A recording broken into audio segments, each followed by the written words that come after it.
पूरे देश के बाद अब प्रदेश में भी कांग्रेस के दिन लद गए हैं और प्रदेश में कांग्रेस पार्टी का कोई भविष्य नहीं दिख रहा है।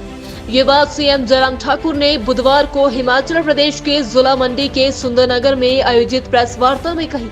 सीएम जयराम ठाकुर ने प्रदेश कांग्रेस अध्यक्ष प्रतिभा सिंह और विक्रमादित्य सिंह पर तीखा जुबानी हमला बोलते हुए कहा कि विक्रमादित्य सिंह का राजनीतिक दौर अभी शुरू ही हुआ है और संभल कर बोलना ही उनके लिए अच्छा है।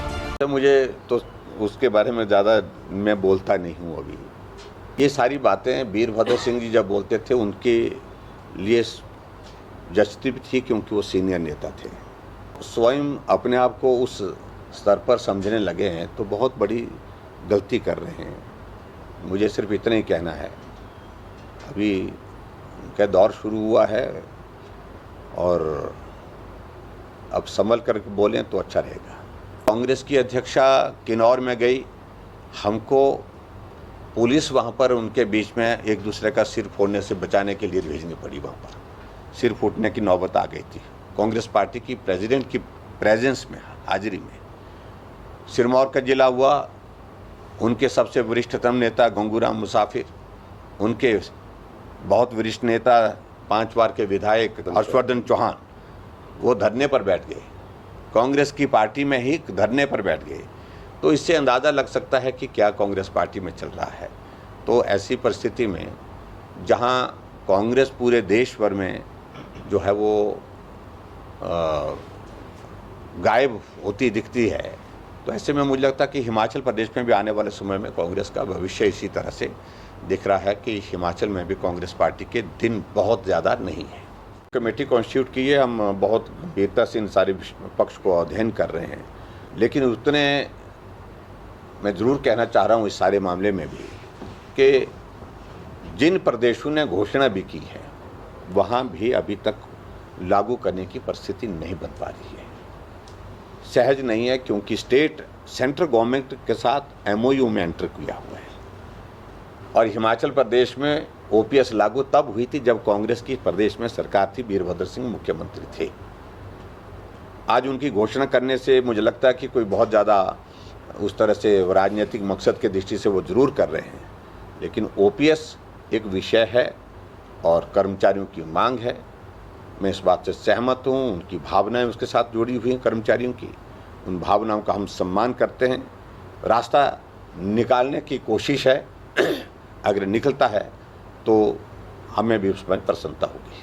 डीपीआर बन रही थी तो उसमें डीपीआर में उसके जो रनवे और रनवे के साथ जहां टर्मिनल बनना है उसको लेकर के थोड़ा सा हमने कहा कि पुनः विचार करिए, क्योंकि उसमें टर्मिनल को अगर चेंज करें तो हम जो है लैंड एक्विजिशन के लिए हमको ज़मीन जो है उसमें जो गवर्नमेंट प्राइवेट लैंड हमको कम पड़ेगी लेनी। तो प्राइवेट लैंड कम पड़ेगी तो स्वाभाविक रूप से हमारी जो है उसमें सेविंग होगी स्टेट गवर्नमेंट की, कि लैंड एक्विजिशन में बहुत सारा पैसा उसमें लगता है। ऐसी परिस्थिति में उसको चेंज करके एक बार देखने के लिए कहा है और बहुत जल्दी मुझे लगता है कि 20 दिन के अंदर अंदर वो सारी प्रक्रिया हो जाएगी। उसके पश्चात हम आगे बढ़ेंगे और एक एमओयू केंद्र सरकार के साथ हमने इस सिलसिले में कर दिया है और केंद्र सरकार और प्रदेश सरकार इसको लेकर के गंभीरता, और ये देखिए वक्त चीज़ों के लिए लगता है, लेकिन वक्त लगने के साथ साथ में चीज़ों की शुरुआत किसने की है ज़मीनी स्तर पर, और मैं उम्मीद करता हूं कि आने वाले समय में ये प्रक्रिया आगे बढ़ करके रहेगी और ये एयरपोर्ट बन करके रहेगा। स्वाभाविक रूप से थोड़ा बहुत आता है और जिसकी ज़मीन जाती है तो उसकी कोशिश होती है कि ज़्यादा से ज़्यादा पैसा उसको मिले और डिस्प्लेस होता है और ख़ासतौर से उसकी एक मांग रहती है और मांग करते रहेंगे, लेकिन फिर भी उसके बाद जो जेन्युइन रेट्स होंगे, जो जेन्युइन सारी सिचुएशन है वहाँ की, उसको ध्यान में रखते हुए जो रेट्स होंगे वो दिए जाएंगे। कोविड एक दौर ऐसा रहा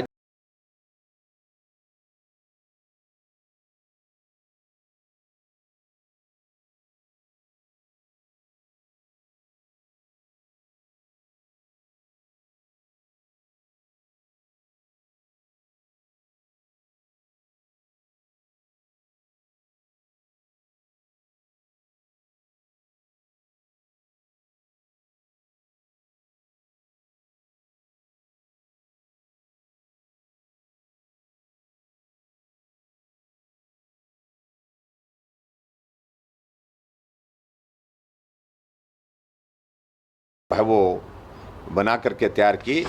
इस सारी योजना का भी मैं अभिनंदन करता हूं, स्वागत करता हूं और मैं कह सकता हूं कि निश्चित रूप से भारत के इतिहास में इस प्रकार का जज्बा नौजवानों के बीच में भरने के लिए, जहां देशभक्ति, जहां देश प्रेम, देश के लिए मर मिटने की भावना पैदा की जा सके, वो इस योजना के माध्यम से निश्चित रूप से और बलवती होगी और मजबूत होगी। उज्जवल हिमाचल के लिए मंडी से उमेश भारद्वाज की रिपोर्ट। बुडामल ज्वेलर्स पालमपुर, भरोसा उम्र भर का।